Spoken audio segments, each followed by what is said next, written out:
All right, everyone, welcome back for another episode of Carnivore Trades. Today is Wednesday, August 11th, 2012. A little bit after 3 p.m. today, and another quiet session as volatility dropping a little bit here. Again, potentially making another leg down. We'll get to that in just a minute. But today we had the CPI print, and numbers came back slightly less hot than expected, and nonetheless, the market really liked that. We had a gap up. And tech has still been weak on the back of the higher yields. So now let's just take a look at the yields here. So not surprising, you see this dash right into the 50 moving average, gapped up, and now we're pulling back a little bit, although yields are off the lows of the day, so holding up pretty well. Although it's probably going to need to do a little bit of work to get through that 50 moving average. Still think there's a possibility for another retest of the lows here, but as for right now, yields are in no touch, but if they give me the right signal, we will look to get into that. Difference between today and yesterday is, if you notice in the corner of my screen here, the IWM started off very weak, even with the higher yield, but since then it has come back pretty strong, and that is even after a good treasury auction. The yield actually dumped out a little bit intraday.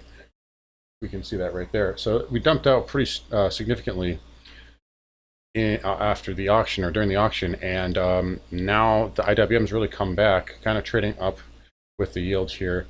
But and same thing really with the energy getting a little bit of a bounce today. The pattern starting to look a little bit better here on the XLE here in the near term, but again still underperforming banks. Again, we talked yesterday about XLF potentially making a new all-time closing high today. That's on the back of Goldman, Morgan Stanley, really just leading that sector much higher, and really been on a tear lately, as well as crude, which is bouncing a little bit off of the lows here.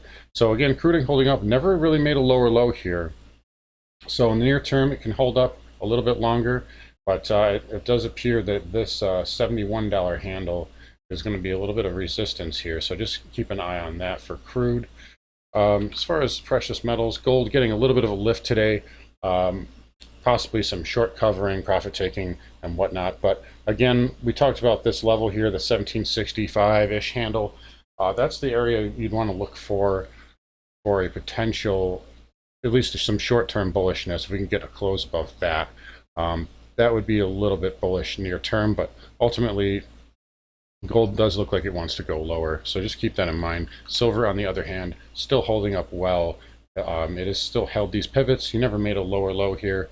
So silver in a little bit better of a position here than gold is, but we'll just leave it at that for now, and there's really no trade to take on them at the moment.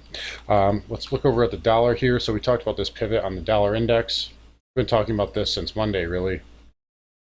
We finally came into it today, and now you're just backing off a little bit here. So nothing too crazy. The dollar may want to come in and back test this trend line, 20 moving average. Now, the key to watch here is, so we made this high, we pulled back, it was kind of a false fake breakout. We made a higher low. Now, if we make another higher low, potentially maybe off the 20 moving average, or if we bounce off of this trend line, or maybe even if it gives us a steeper pullback and we pull into the 50, as long as we make a higher low here, the dollar could be on breakout. So just keep an eye on that. That's something we're going to be watching. You could also make a case that there's potentially this type of a little trend line on the downside here to watch for a potential higher low.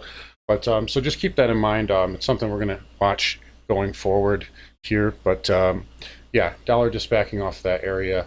As far as some of our plays right now, Snowflake, again, behaving really well here. I'm loving this inside bar. So just to be clear, a stop out for me would be a close. I would say a close below this inside bar low at this point, and essentially, because that would negate your inside bar. Yeah, it's a bit of a tight stop, but at this point, I'm not too. I have no problem just taking the cash and running.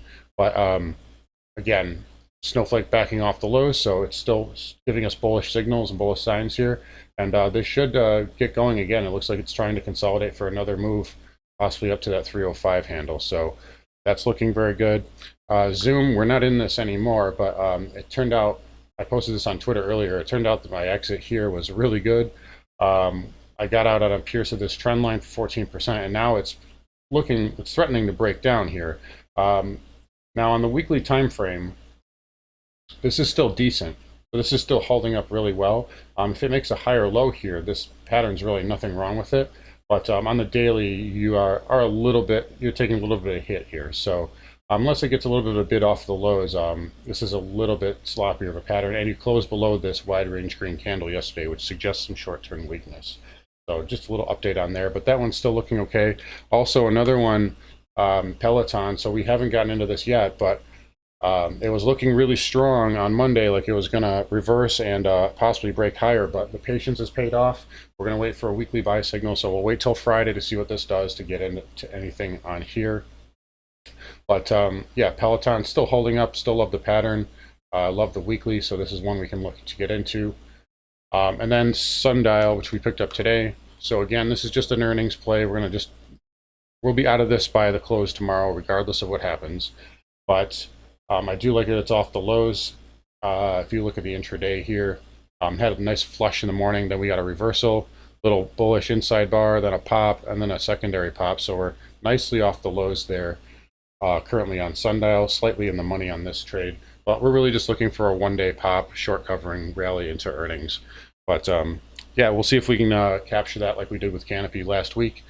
And going forward, honestly, the pot stock's actually looking okay. If you look at MJ here, this hourly time frame, I was looking at this earlier, and this has actually got a nice little inside bar here. So you see this pop here, and we just kind of consolidated in this upper range here. So pot stock's looking good, at least in the near term, and that should be good for Canopy. But regardless, it's just an earnings play that we're looking to do here. So we'll just kind of leave it at that and go from there. Outside of that, we got to talk a little bit about volatility. So volatility does look like it's making that last leg lower that I was talking about. So we're just going to keep an eye on this one. We'll see if it gets to my level. If it does, we'll jump in. More so than what we have.